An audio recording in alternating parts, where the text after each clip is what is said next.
They say you are in control of your destiny.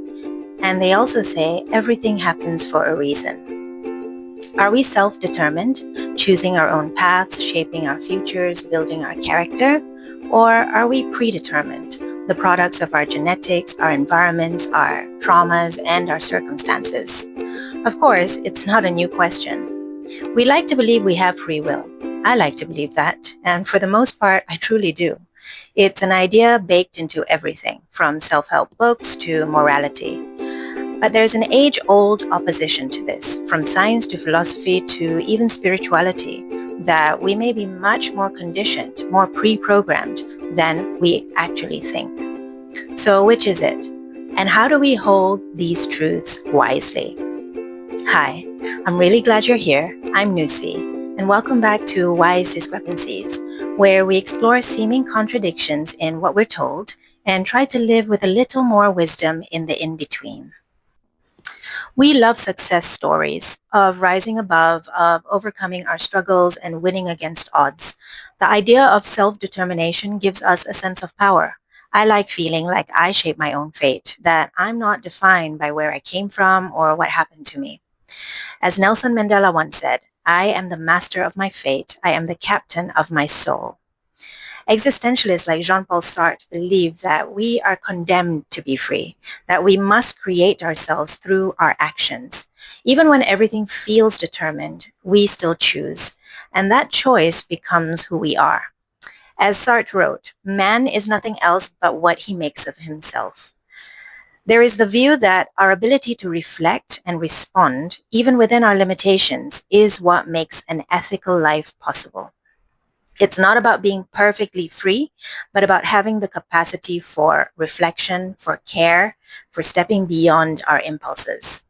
Even in moral philosophy, I like the way thinker Harry Frankfurt argues that free will isn't about total freedom, but about acting in alignment with our deeper values, values we consciously and deliberately decide upon. At the very least, I am free to choose what I care about. From this view, even when the world pushes us in one direction, we have the capacity to respond, not just react from habit or impulse. And maybe that's where our free will lives, in the space to reflect, even when we're caught in reaction. Even when pushed into action, we can still disagree with our own actions. And that too is an exercise of free will. Which is why, however free we actually are, self-awareness matters. Because, among other things, it allows us to be transparent with ourselves. Philosopher Harry Frankfurt suggests that the ideal way to live is with wholeheartedness, aligning our chosen will with our actual effort. So I am wholehearted when what I want and what I do start moving in the same direction. And yet, neuroscience, genetics, sociology, and all the rest all remind us we are deeply shaped by what we didn't choose. And that's a reality too. Robert Sapolsky, scientist and author of Determined, argues that everything from our decisions to our personalities is shaped by biology and other factors beyond our control. He writes, we are biology all the way down. From this view, blaming someone for their actions can feel as strange as blaming a leaf for where the wind carried it. Even Arthur Schopenhauer said, a man can do what he wills, but he cannot will what he wills. So we don't choose our inclinations. We don't choose our starting points. And being human is accepting that too, about ourselves and others. Even in things that take a lot of hard work, as Malcolm Gladwell explored in his book Outliers, success is not just about effort, but also timing, upbringing, opportunity, and luck. These are the hidden variables that tip the scale for someone. As Buddhist teachings remind us, the self that we think of as me is not fixed. It's a bundle of conditions. Becoming aware of ourselves then isn't about control. It's about clarity, compassion, and patiently understanding what drives us.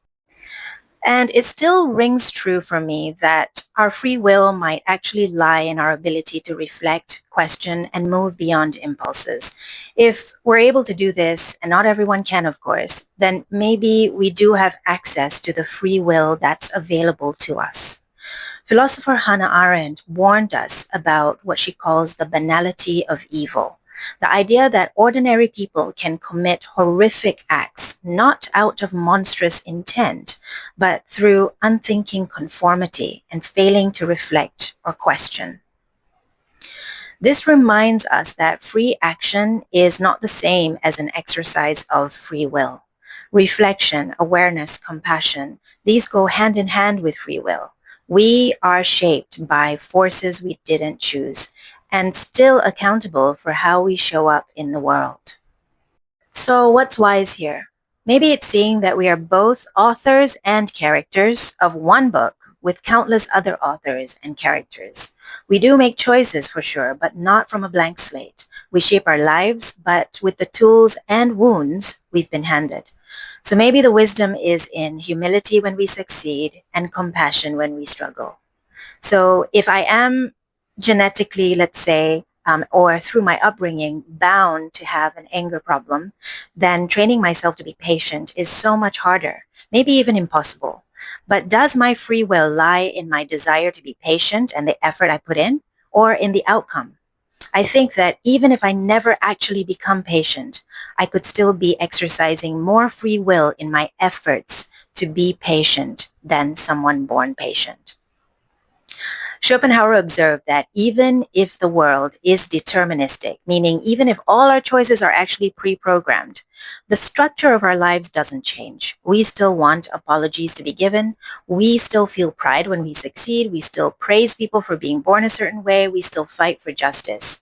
So maybe wisdom is in seeing the bigger picture. Yes, responsibility is there. Yes, accountability is there, but maybe we can do it with less judgment and aim for no judgment at all, even when we have to carry out consequences.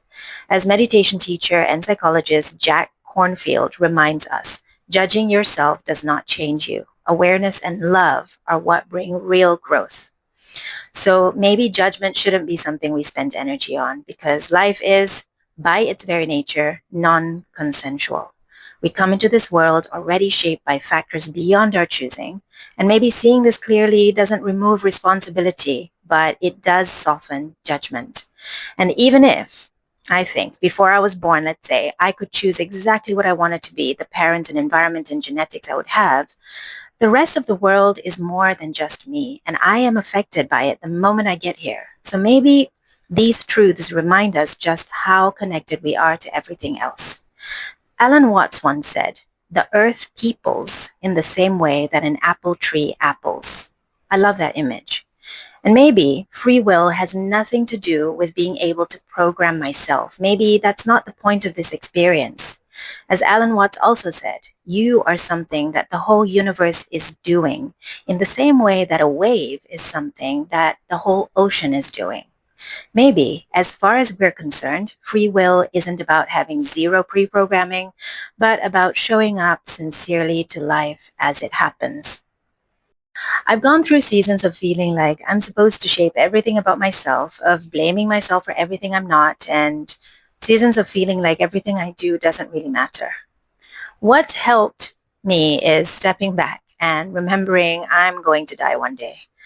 I like the saying from Rumi, try not to resist the changes that come your way. Instead, let life live through you. Zooming out helps too, seeing that I'm not free of my pre-programming, but I can choose to see it clearly as it is now and use what I have now to move towards something better. And that can mean getting help. Whether I do well or not by any standard, I'm here sincerely participating moment by moment, and that's the best I can do. And I know that when I succeed, there are many factors at play, and when I don't, there are many factors at play. It's not all me, ever. Albert Camus once wrote, "Freedom is nothing but a chance to be better." And I believe that showing up sincerely, doing the best we can with the awareness and resources we have, is our everyday expression of that freedom. There's a strange kind of peace that comes from knowing that it's not all your fault, and also it's not all out of your hands. Somehow, living in that paradox softens everything. It feels freeing, truthful, and compassionate for myself and then for others too. It's comforting.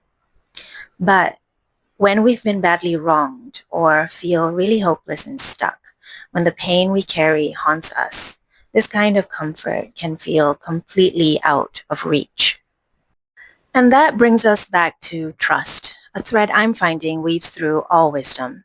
Trust that you are not the sum total of your conditioning, but so much more. Trust that awareness softens even the hardest patterns, not through force, but through presence. Trust that you are more than your failures and successes. If this helped you pause, reflect, or breathe a little deeper, do consider subscribing, because at the end of the day, we're all just trying to be as wise as we can.